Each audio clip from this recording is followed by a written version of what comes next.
राधे राधे सभी को। और मेरा नाम संजना है और मैं कानपुर में रहती हूँ। और हैप्पी नवरात्रि सभी को मेरी तरफ से नवरात्र की हार्दिक हार्दिक शुभकामनाएं। माता रानी आप सबका भला करे और सब लोग अच्छे से रहो, स्वस्थ रहो, मस्त रहो। और ये देखिए मैंने नवरात्र की ये पूजा भी कर ली। ये कैसे दिखाऊं, ये देखो, ये मेरी माता रानी देखो कितनी सुंदर लग रही है, लग रही ना सुंदर, बहुत सुंदर लग रही है मेरी माता रानी। मैंने सुबह पूजा की थी, अभी तो मैं रात में ब्लॉग बना रही हूँ। और मेरा फास्ट भी है। मैंने आज अभी तो कुछ नहीं खाया, अभी पानी पिया, अभी थोड़ा सा 4-5 अंगूर खा लिए। बाकी ये तो सब भगवान की दया से, माता रानी का नाम लेकर सब हो ही जाता है, सब अच्छे से। और बहुत अच्छा है सब, मेरी माता रानी। मैं सुबह उठी, फिर उसके बाद मैंने काम वाम किया और दर्शन वर्शन की, घट स्थापना की सब। फिर हम लोग मंदिर गए थे, मंदिर में बहुत मज़ा आया। और क्या ही बताऊँ मैं आपको, लेकिन बहुत अच्छा लगा, सब कुछ बहुत अच्छा था।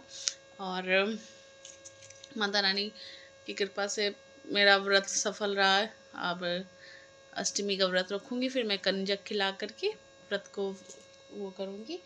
फिर मुझे नहीं लगता कि कुछ मतलब, मैंने सुबह साड़ी वेयर की थी, मैं आपको अभी फ़ोटो लगा दूँगी, अब लोग देखना कितनी सुंदर लग रही थी मैं। तो मुझे खुद के ऊपर घमंड तो नहीं है, बट मैं सुंदर लग रही थी क्योंकि मैं हूँ सुंदर, हूँ ना मैं सुंदर। मुझे घमंड है अपने आप क्योंकि मैं हूँ सुंदर। अब वो लोग मुझे मोटी कहें, आंटी कहें, आई डोंट केयर, क्योंकि मुझे पता है मेरी एज क्या है, मेरी लिमिटेशन क्या है और मैं कैसी हूँ। मुझे मुझे मैं अभी विदाउट मेकअप की हूँ, लग रही हूँ ना सुंदर। मैंने अपने फेस पे सिर्फ नहाने के बाद बेबी क्रीम लगाई है, एक बिंदी, लिपस्टिक विस्टिक कुछ नहीं लगाई है, और सिंदूर।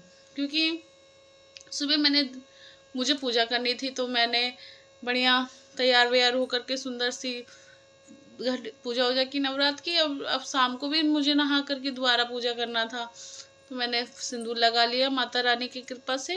और भगवान करे मेरे पति की बहुत लंबी आयु हो, मैं सदा सुहागन जाऊँ, मैं जब भी इस दुनिया से जाऊँ ना, मैं सदा सुहागन होके जाऊँ।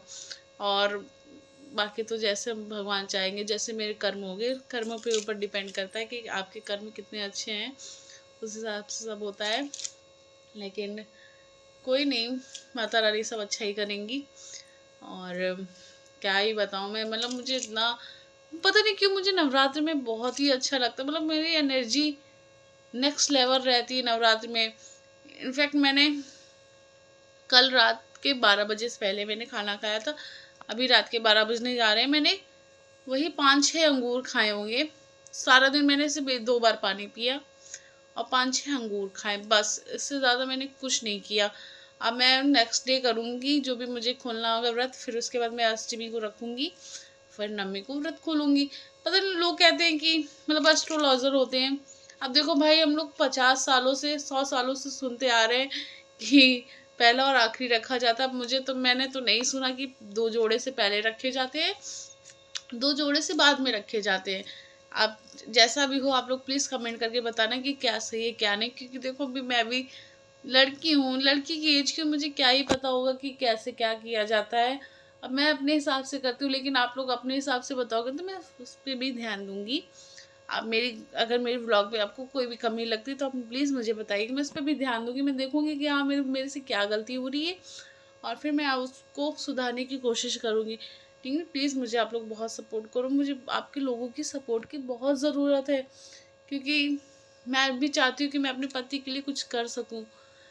मैं चाहती हूँ मेरे पति ना किसी के सामने हाथ ना मांगे, किसी से ये मुझे 50 रुपये दो, मैं वो अच्छा कमाते हैं, अच्छा करते हैं, बट कभी ज़रूरत पड़े तो मैं उनकी हेल्प कर सकूँ, बस।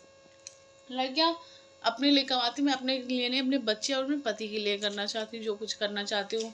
और मेरे पति मेरे लिए बहुत सपोर्ट करते हैं।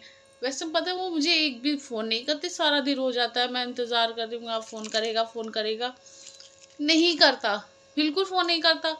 लेकिन मैंने उससे बोला, आज सुबह मैं उठी, मैंने कहा, मतलब मैं कल रात को सिर्फ 1 घंटा सो पाई, क्योंकि नवरात्रि के नवरात्र था तो पानी आनी भर नहीं पाए।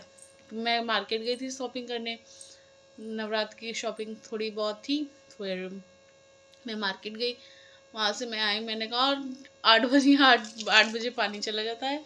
फिर सुबह जल्दी उठने का हेडेक था, क्योंकि मेरे हस्बैंड रात को 3:30-4 बजे तक आते हैं, फिर वो खाना वाना खाते तो 5:30 बज जाता है। अब 5:30 बजे सोएगा इंसान, फिर 6:30-7 बजे उठेगा, तो आप लोग समझ सकते हो उस इंसान की मेंटेलिटी क्या होगी, मतलब क्या मेंटल पे इसकी प्रेशर होता है। मतलब मेरे हेडेक हो रहा है, लेकिन मैं नहीं, मैंने उनसे सजेस्ट किया कि तुम मुझे ऐसे हो रहा है, मेरी तबीयत ख़राब हो रही है, मैं खाना नहीं बना पाऊँगी। उन्होंने बोला कि ठीक है कोई बात नहीं, और कोई दिक्कत तो नहीं। मैंने कहा नहीं और कोई दिक्कत नहीं है। कहते हैं दवा खा लो। मैंने कहा दवा नहीं खानी है मुझे। तो कहते हैं प्लीज़ खा लो ना, ठीक हो जाएगा, माता रानी भी इतना समझती हैं। लेकिन पता नहीं क्यों यार, मुझे मतलब मेरे पति मुझे एक बार भी अगर वो खुद से फ़ोन करते हैं ना, मुझे बहुत खुशी होती है। मतलब कोई इंसान, पता नहीं, मैं उससे बहुत ज़्यादा प्यार करती हूँ। लोग कहते हैं वक्त रहते प्यार कम हो जाता है, मैं नहीं मानती कि वक्त रहते प्यार कम हो जाता है, क्योंकि प्यार प्यार होता है। अगर वक्त रहते प्यार कम हो जाता है तो फिर वो प्यार प्यार कैसा। और हमारी शादी के 4 साल कंप्लीट होने वाले हैं। वो पता है मेरे हस्बैंड, मैं जानती हूँ मेरे हस्बैंड उस टाइप के नहीं है। मैं उन पे ऐसे आंख बंद करके विश्वास करती हूँ कि वो मेरे अलावा कहीं और देखने वाले नहीं है। मैं चाहे मोटी दिखूं, जो लोग मुझे कमेंट पास करते हैं मोटी है, ये है, वो है, आई डोंट केयर। जब तक मुझे मेरा हस्बैंड नहीं बोलेगा ना कि मैं मोटी हूँ, मैं ये हूँ, मैं वो हूँ, तब तक मैं नहीं किसी की मानने वाली, मैं नहीं करने वाली। जिस दिन वो बोल देगा ना, वो बंदा बोल देगा कि नहीं संजना तुम थोड़ी मोटी होगी, तुम अपने आप को कंट्रोल करो, थोड़ा डाइटिंग वाइटिंग करो, कसम से मैंने उस दिन से लग जाना है। मुझे जो कुछ खाना पड़ेगा, जो कुछ करना पड़ेगा, मैं सब करूँगी पतले होने का। लेकिन जब तक मेरा हस्बैंड नहीं बोलेगा, मुझे फ़र्क नहीं पड़ता। दुनिया मुझे खाने के लिए नहीं देती है, दुनिया मुझे ये नहीं कहेगी तू भूखी लेगी खा ले। मुझे दुनिया से फ़र्क नहीं पड़ता, आई डोंट केयर। मुझे अपने हस्बैंड से फ़र्क पड़ता है, मुझे अपने बच्चे से फ़र्क पड़ता है। क्योंकि जब मैं दुखी होती हूँ ना, मुझे कोई नहीं दिखता। यहाँ तक कि जब मेरी तबीयत ख़राब हो जाती, कोई नहीं दिखता। मैं कल को बीमार हो जाऊँ, मुझे कुछ हो जाए तो कोई नहीं दिखेगा। तो मैं किसी को क्यों सुनूँ? मैं क्यों किसी की सुनूँ कि नहीं ये बोल रहा है पतली हो जा, बहुत मोटी होगी, भैंस होगी, ये बॉडी शेमिंग क्यों करते हैं यार? मुझे बहुत खराब लगता है। मतलब कैसे लोग कर देते हैं। मतलब मैं हूँ यार, मैं क्या करूँ? मैं अपनी मर्जी से तो नहीं हूँ ना। अब मेरा शरीर बढ़ रहा है, मोटी हो रही हूँ, मैं क्या करूँ? मैं कुछ खाती भी नहीं हूँ, सारा सारा दिन मैं ऐसे पड़ी रहती हूँ, लेकिन तब भी मेरे हो रहा है, मैं क्या करूँ? मुझे नहीं समझ में आता। लेकिन लोग बॉडी शेमिंग करते हैं, मुझे बहुत बुरा लगता है, बहुत ज़्यादा बुरा लगता है कि मतलब मैं क्या करूँ? लेकिन जब तक मेरे हस्बैंड नहीं बोलेगा ना, मैं नहीं मानने वाली किसी की बात। मुझे फ़र्क नहीं पड़ता आप लोग बोलो मोटी है, भैंस है, ये है, वो है, आई डोंट केयर। जब तक मेरा पति नहीं बोलेगा। जिस दिन मेरे पति ने बोल दिया ना, कसम से ना आर ना पार, मैं तुरंत डाइटिंग करने लगूंगी। लेकिन जब तक मेरे पति नहीं बोलेगा, मैं नहीं करूँगी। आप लोगों को चाहे जो लगे करो, मुझे फ़र्क नहीं पड़ता। ठीक है, आप लोगों को मेरे ब्लॉग अच्छे लगे तो उसके लिए धन्यवाद, और मेरे ब्लॉग देखने के लिए धन्यवाद। प्लीज़ मैंने क्या सही बोला क्या गलत, प्लीज़ आप लोग कमेंट करके बता देना। और मिलते हैं नेक्स्ट ब्लॉग में। बाय बाय, राधे राधे, जय श्री राम, जय माता दी। और फिर से आप सभी को हैप्पी नवरात्रि एक बार फिर से।